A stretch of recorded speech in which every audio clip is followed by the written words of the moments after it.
अलग अलग बारी बारी झपटें तो। अगर कहीं पे मधुमक्खियाँ एक साथ झपटें तो उनका असर हजारों गुना हो जाता है। अगर एक एक मक्खी झपटे तो मारी जाएगी एक एक। तो कौन से खाता है उनको? ये प्राकृतिक नियम है। उनके सबके जितने भी जानवर गुण हैं, अलग अलग उनकी वेशभूषा अलग अलग है। सारे जानवर इकट्ठे नहीं आते, सारे जानवर लाइन में नहीं चलते। हाथी भी लाइन में चलते हैं, पर हाथी शेरों के खिलाफ एक लाइन में नहीं चलते, उनका अलग है।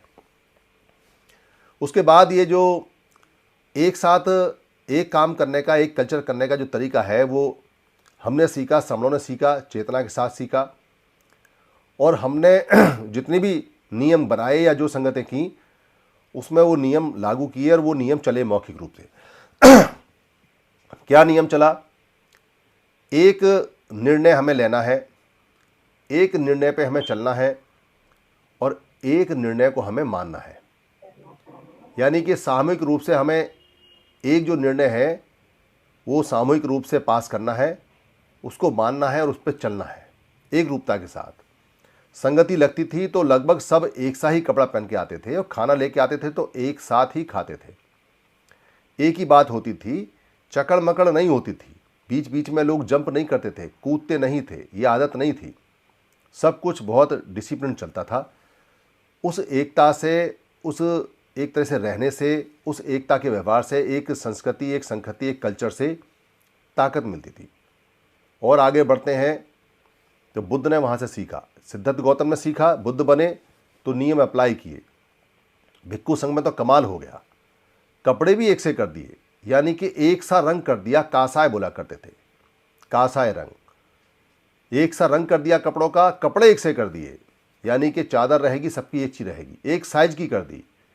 सबके बाल बढ़ा दिए, सबके बाल खत्म कर दिए, तो शरीर का जो रूप रंग है, बेसिक चीज़ जो है शरीर की, वो भी एक सी कर दी।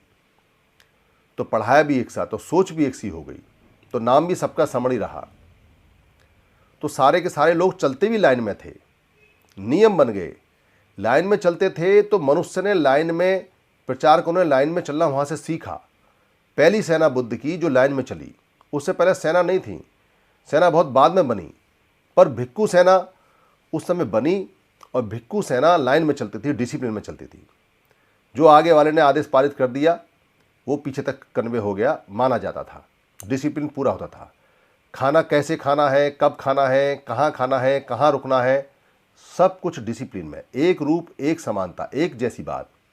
लोगों पे इसका फर्क पड़ता था।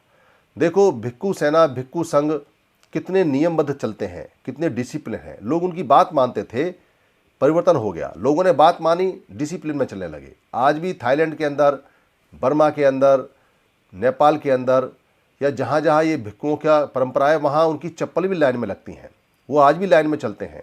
कोई जल्दबाजी नहीं, सब कुछ नियम से। बहुत कम बोलते हैं और बहुत ज़्यादा काम करते हैं, जिसको जो काम मिला करता रह रहता है, ज़्यादा सवाल जवाब नहीं करता।